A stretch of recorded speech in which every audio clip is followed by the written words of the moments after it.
Hello and welcome, Brett here with ClickMill.co. All right, so in this video, we're going to be talking about one possible use of the Columbo tactic. So someone you're talking to, or someone comes up to you and start talking to you, and they begin to make claims, okay? And I don't know, we'll just go with something random here, coexist, right? Well, all religions can just coexist. This is a very sort of Oprah Winfrey-esque tactic or claim. And one of the ways that we can utilize this Columbo tactic is, again, we're interested. Oh, that's so interesting. Who'd you hear that from? Where, who was it that said that? Who came up with that idea? And the idea here is, firstly, see if they even know where it comes from. And secondly, if they can say, oh, uh, you know, this guy over here named Bert, he said it. Oh, okay. Well, what's Bert do? He's a trash truck driver. Uh, okay. Well, does Bert have any expertise in the area of the coexistence of religions? Like, or does he just do trash? Oh, no, he just does trash. Okay. You don't even have to really say anything at that point. So the question is this person an expert in the industry, in the area or field of study that you're claiming, this can be the case? So maybe religious studies or philosophy or something like that. So that would be the questioning the source or the person that this originated with. So again, we're testing to see if the chair they're sitting on has legs. I'll open it up. Juke, Zach, you guys got anything on that you want to add in? Um,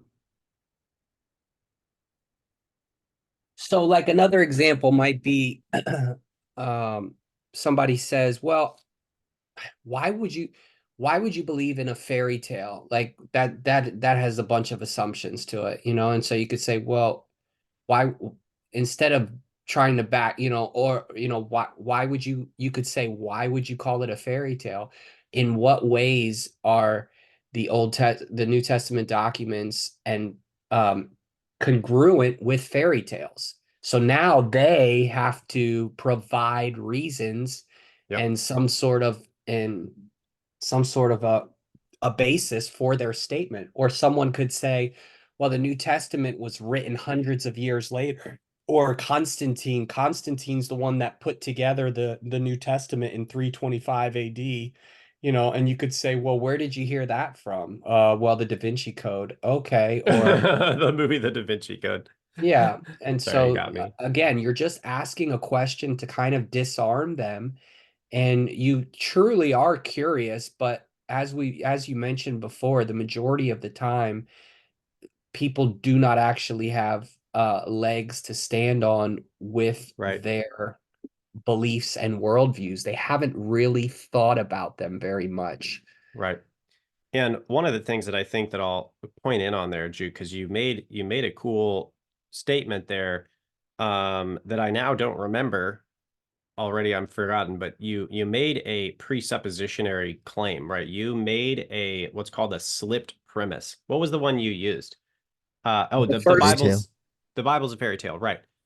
When someone makes a claim like this, okay, and this is getting a little bit away from who said it, but when somebody says everybody knows the Bible's a fairy tale, that is not obvious. Who said that? There's a lot of people who don't think the Bible's a fairy tale. And so that's called a slipped premise. And if you bite on that, you have already lost. You have given them the fact now. You've agreed to the idea that the Bible is a fairy tale.